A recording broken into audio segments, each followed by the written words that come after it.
আসসালামু আলাইকুম। ওয়ালাইকুম আসসালাম। ভাইয়া, একটা রিকোয়েস্ট। সবাই তো সফলতার গল্প শোনাচ্ছে, আমি চাই একটু আমার ব্যর্থতার গল্পটা শোনাবেন। যদি আপনি অনুমতি দিতেন আমি বলতে পারতাম। আচ্ছা, ঠিক আছে, বল। হ্যাঁ, আমি নটরডেমের স্টুডেন্ট। তো গ্রুপ নাম্বার আমি আপনাদের কাছ থেকে সবার থেকে গ্রুপ রাখবো। আমি নটরডেম থেকে এইচএসসি দেওয়ার পর মেডিকেল পরীক্ষা দিয়েছি। আমার মেডিকেলের মার্ক ছিল 70.25। ডেন্টালে এক্সাম দিয়েছিলাম, ডেন্টাল অতটা ভালো হয় নাই, তো ওইখানে মার্ক ছিল 68। তারপর ভাইয়া বুয়েটের প্রিলিট হয়েছিল, তো রিটেন কি বলবো আসলে, মানে এমন একটা সিচুয়েশন, বুয়েটের রিটেনের রেজাল্ট দেখে আমি অবাক। ওয়েটিং লিস্টে আছে, আসবে না, সিরিয়াল অনেক দূরে। আজকে ডিউটি দিল, হয়তো সিট আসবে ভাইয়া 4000-এর উপরে সিরিয়াল নাম্বার। তো আমি আসলে আমি জানি না আসলে আমি আমার রেজাল্টটা কখন অ্যাকসেপ্ট করি নাই, কারণ আমি ফার্স্ট ইয়ার থেকে সবসময় বলতে নটরডেমে যে পরিবেশ থাকতো ওই পরিবেশকে বড় হয়েছি আমরা।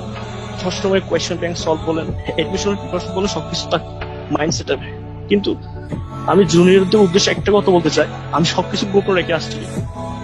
একটা কথা বলবো ভাইয়া, কখনো রিলেশন করিও না। আমার লাইফের আজকে এই স্টেজ আসছে একমাত্র রিলেশনের জন্য। আমি রিলেশন করে গেছিলাম, পড়াশোনার প্রতি মনোযোগ ছিল, কিন্তু নিজে বুঝতে পারি না যে আসলে পড়াশোনা থেকে দূরে চলে গেছিলাম। করোনাকালীন সময় একটু পড়াশোনা করা হয়নি।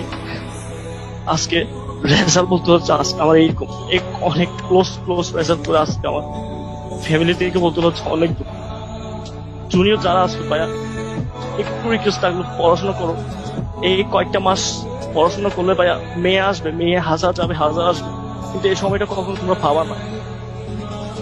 লাইফে চেষ্টা করবা, সর্বোচ্চ চেষ্টা করবা এই সময়টা কাজে লাগানোর জন্য।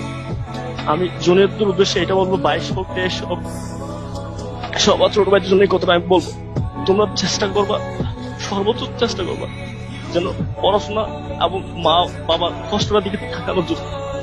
আমি কক্সবাজারের সন্তান ছিলাম, আমি কক্সবাজার থেকে নটরডেমে চান্স পেয়েছিলাম, অনেক গ্রামের স্টুডেন্ট ছিলাম আমি, কিন্তু আসলে বুঝি না যে আসলে এরকম যে একটা কালো জগতে যে পা দিয়ে দেবো আমি আসলে কখনো কল্পনা করিনি।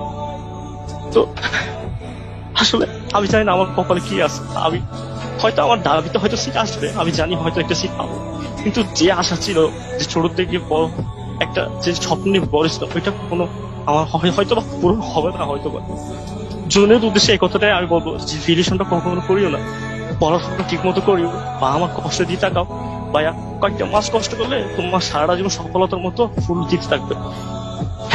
ধন্যবাদ ভাই, আসলে এই কথাটা আসলে